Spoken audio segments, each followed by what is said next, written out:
If your life feels full yet somehow still empty, maybe what you need isn't more, but less. I remember an afternoon more than a year ago when I stood in the middle of my own room. The room I had lived in for nearly 5 years, surrounded by familiar walls, yet suddenly feeling lost like a guest. Around me were things that used to be necessary: books, clothes, boxes of memories, tiny souvenirs from a trip, and even a few items I no longer remembered when I bought them. It wasn't the room that was crowded, it was me who had filled it with too many things I didn't need, until I forgot what I truly needed. I felt like I couldn't breathe. Not because of dust or clutter, but because I had allowed my life to be filled with things added in, while lacking the things that were meant to stay. I knew I needed to change, but not a cleaning session, a homecoming. I never thought a life philosophy from halfway across the world could gently open a door for me. A door to stillness, to space, to being fully present. A door the Japanese call minimalism. And the strange thing is, when I began living with less, my life felt more whole than ever. So, what truly happens when you live like a Japanese person? Not in their country, but in your own living space and inside your own self? Let me tell you, from my own story. 1. When I realized I was living with too many things, but too little of myself. I used to think having many things around me was a sign of a stable life, a room filled with everything I needed, a wardrobe packed tight, a bookshelf with no space left, boxes of memories stored carefully, a few expensive items I hadn't even used. I told myself, I need these things. They are a part of who I am. But there was something I didn't realize, until all those things started making me feel heavy. Not physical weight, but the feeling of being pulled down. Every time I opened my closet, I spent 10 minutes choosing clothes, and then ended up wearing the same soft, faded old shirt. The shirt I had bought years ago. Simple, thin, perfectly fitting. But it made me feel like myself. I started asking myself, if this shirt makes me comfortable and feels like me, then why do I have 30 more pieces in my closet? I looked around my room and saw a box of handwritten letters from my university days. I hadn't read them in a long time, but I kept them, as if throwing them away meant losing a part of my youth. I didn't open the box, but I knew. I was no longer living in the time of those letters. That was when I realized I was living with many things, but too little of myself. The space around me had become a museum of the past, a storage for memories, no longer a place for the present. In that moment, I suddenly remembered a concept in Japanese culture I once read about: ma. Not just emptiness, but intentional emptiness, the presence within absence. In architecture, in haiku poetry, in everyday life, the Japanese preserve white space, not to leave it empty, but to let it breathe. Because they understand, between sounds, silence is needed for music to exist. Between things that are present, sometimes the most important thing is what isn't. I looked around my room. There was no ma, no white space, no room for myself. And then I asked myself, if living space is a mirror of the inner self, does that mean inside me is also too crowded? From that moment, I knew I couldn't continue living the same way. I didn't want to just clean my home. I wanted to clean myself. I started with a small drawer filled with old charging cables, forgotten notes, dead batteries, empty boxes, and a faded movie ticket. I picked it up. It was from the first movie I watched after moving to this city. I remembered sitting alone in the theater, nervous, lost, but free. I smiled, then set the ticket down, for the last time, and gently let it fall into the trash. I knew I had just let go of something, not just paper, but a grip I had held inside. The more I cleaned, the lighter I felt. The space slowly opened up, and so did I. But I didn't yet know. What I was doing wasn't just reorganizing my belongings. It was reorganizing an entire chapter of my life. 2. I started by decluttering, but what I was really organizing was my life. When you begin picking up each item and truly looking at it, something inside you starts to change. Not the change of the room, but the change in the way you look at yourself. I remember very clearly one morning, I decided to tidy up my bedside drawer. A small space, but holding more than I expected. There, I found a dried-out lipstick, once a birthday gift from an ex. I found a broken wristwatch, a gift I bought for myself after landing my first job. I also found a small notebook filled with notes from a time I no longer wanted to remember. Each item was like a fragment of memory, and I realized I had been living with the past more than I thought. Not because I hadn't let go, but because I had never paused to look back. I started applying the KonMari method, which I once thought was just a trendy, organizing fad. But as I sat down, placed each item in my hands, and asked myself, does this spark joy? I froze. Not because the question was strange, but because I hadn't asked myself anything like that for so long. I kept very little, and the strange thing was, with every item I released, I didn't feel loss. I felt like I regained something: space, time, clarity, but above all, choice.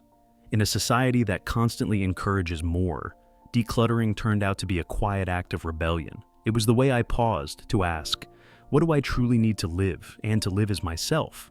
I remember once, while holding an old handkerchief, I hesitated. It was no longer pretty, no longer usable, but it was something my mother had sent me during my first year of university. I held it for a long time. Then I placed it into a small wooden box, not to keep the item, but to keep a part of my heart. Minimalism, I realized, isn't about throwing everything away, but about keeping what truly matters. And in that very process, I began to see I wasn't just organizing my space, I was organizing my life. I asked myself, which relationships am I holding on to only out of habit instead of sparking joy? Which commitments am I saying yes to only because I fear disappointing others, even when my heart screams no? Which goals am I chasing are truly mine or just copies of someone else's? The truth is, when you begin letting go of material things, you also create space to reflect on your inner world. When you're brave enough to release an item, you're also learning to release an old version of yourself. And just like my room, my life gradually became lighter. Not because everything was fixed, but because I was no longer pulled around by things that no longer belonged to me. Minimalism, it turns out, isn't just about organizing things. It is a ritual of transformation, a way of telling life, I'm ready for a new chapter, lighter, clearer, and truer. 3. The Japanese don't rush, and I learned how to live slowly. If you've ever been to Japan, you might notice everything moves with its own rhythm, not rushed, not frantic. Even when Tokyo is crowded, the pace still has a kind of order, a steady flow, as if everyone is living by an unspoken melody they all know. I began noticing this not when I was in Japan, but when I watched a short video capturing a Japanese woman making tea in her small kitchen. No background music, just the sound of water running, glasses touching, a gentle breeze outside the window. She wasn't doing anything special, just placing the kettle on the stove, waiting for the water to boil, pouring it into the pot, sitting down as the tea leaves opened. Every movement slow, enough, intentional.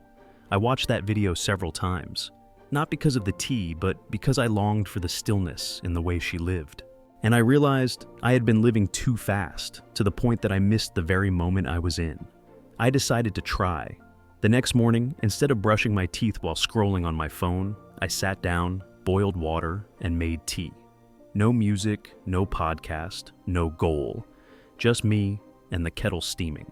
At first I felt strange, empty, as if I was doing too little, as if I was wasting time. But then, as I brought the cup to my lips, felt the warmth in my hands, took a gentle sip, I noticed something I had never paid attention to before. Life has a scent, a warmth, a flavor, a rhythm. And when I lived slowly enough, I realized it had always been there. I had just moved too fast to feel it. I began applying that to the smallest things, folding clothes as a ritual, shampooing without thinking about work, eating lunch without texting or watching anything. I couldn't always do it, but every time I did, I felt more present in my own life. The Japanese call it Ichi-go Ichi-e, one encounter happening only once in a lifetime. Nothing repeats exactly the same. No morning is identical to another. Every action, no matter how small, can be a moment you can never return to, if we slow down enough to see it. I started living that way, not trying to organize everything to be more efficient, but to be more present in everything I do. And from that, something strange happened. Time no longer felt scarce, because I wasn't losing it to rushing anymore. Living slowly isn't living sluggishly. It's living deeply enough that each day doesn't pass in a blur. I realized peace isn't found by doing less, but by being more present in every small thing. And just like that, by learning to make a cup of tea, I learned an entirely new way of living. 4. Living simply doesn't mean living with less. It means living with intention. There was a time when I was afraid that if I lived minimally, I would become lacking. I feared I would miss out on interesting experiences, lose my sense of style, lose convenience, and become a duller version of myself. But then, when I began living more simply, I realized minimalism doesn't mean living with less. It means living with intention.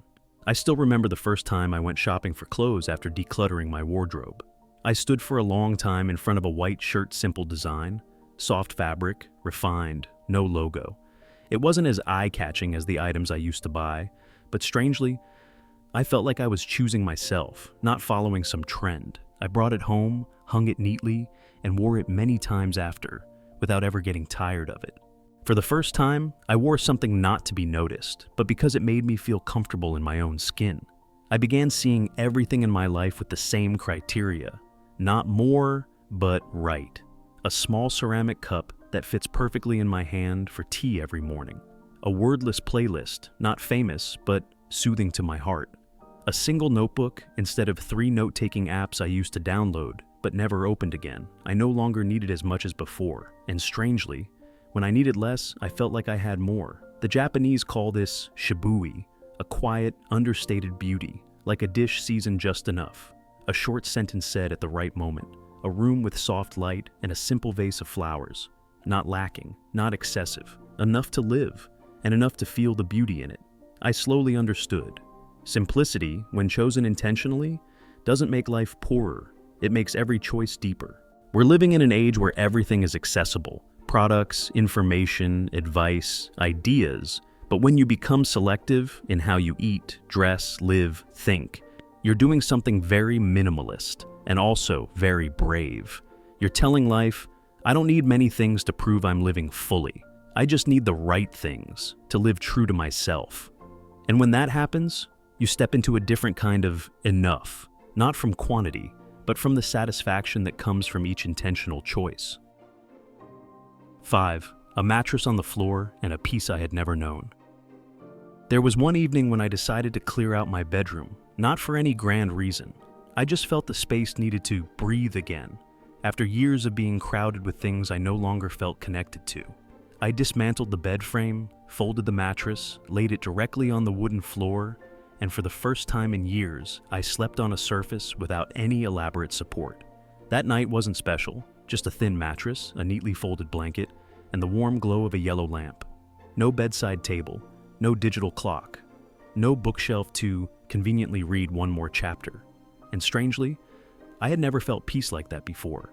When I lay down, the coolness of the floor against my back, the ceiling fading softly in the light, I felt at home. Not at home in a room, but at home in that moment, complete and whole. I thought of the Japanese, with their futons folded away every morning, giving the floor back to daytime living. No one sees sleeping on the floor as poverty. On the contrary, it is a way to connect with the earth, with truth, and with humility. I remembered the philosophy of Wabi-sabi. Beauty doesn't come from perfection, but from simplicity, rusticity, and impermanence. A cup slightly chipped, but still in use.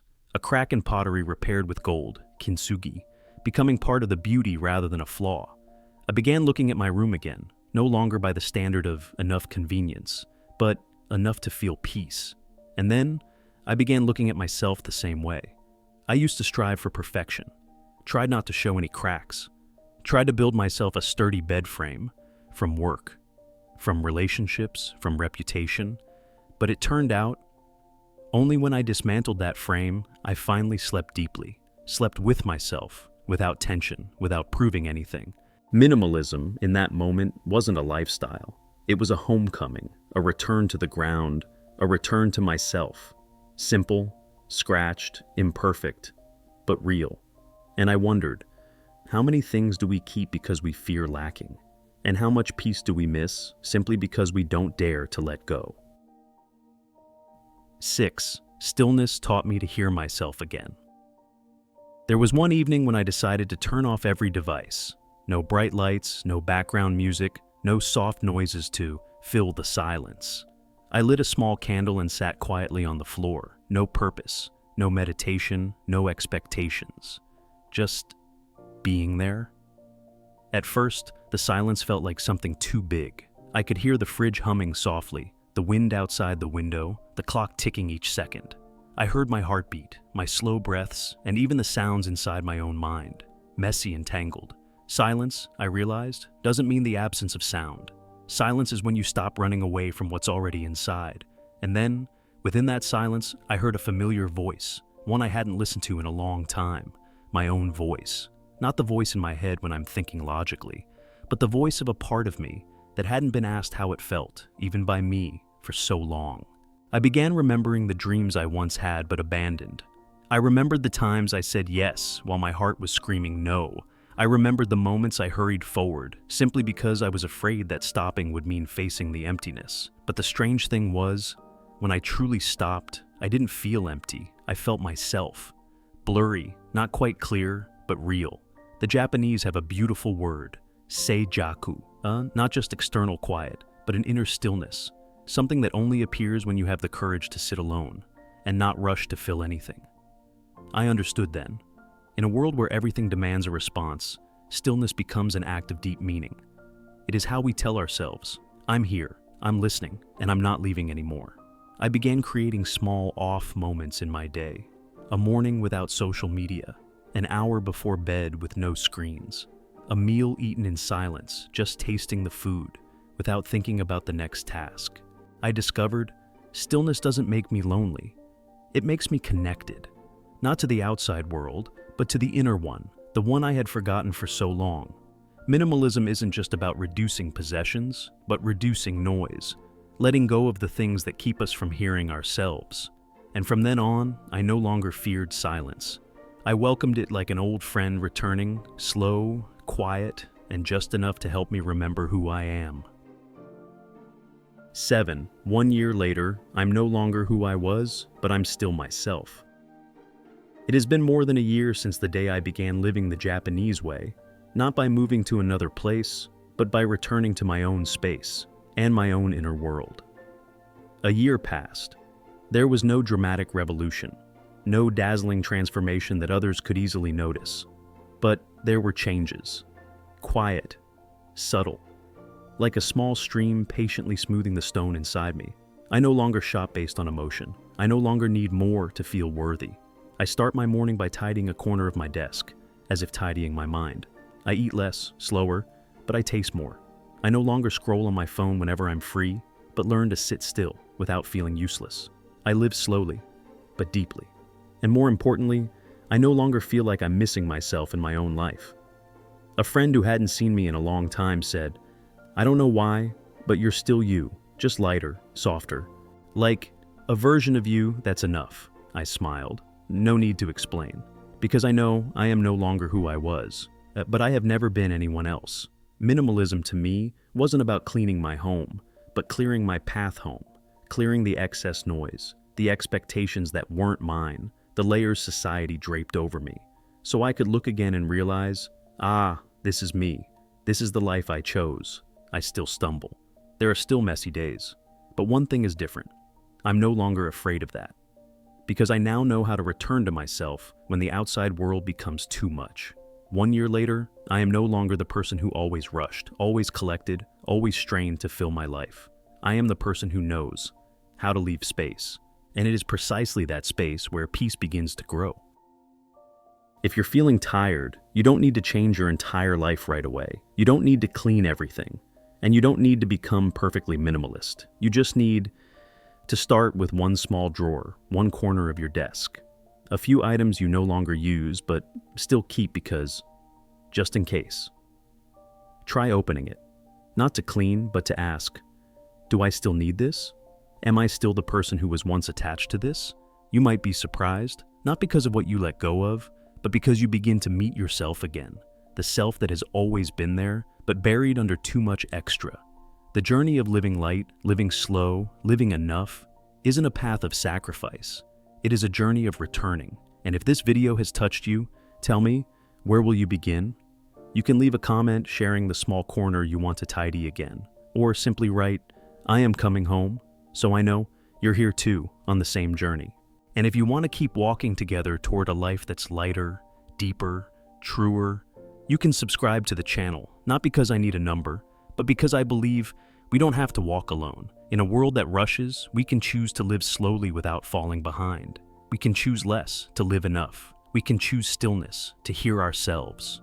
Thank you for staying until the very last moments. I hope that, in the quiet after this video, you find something small but enough to begin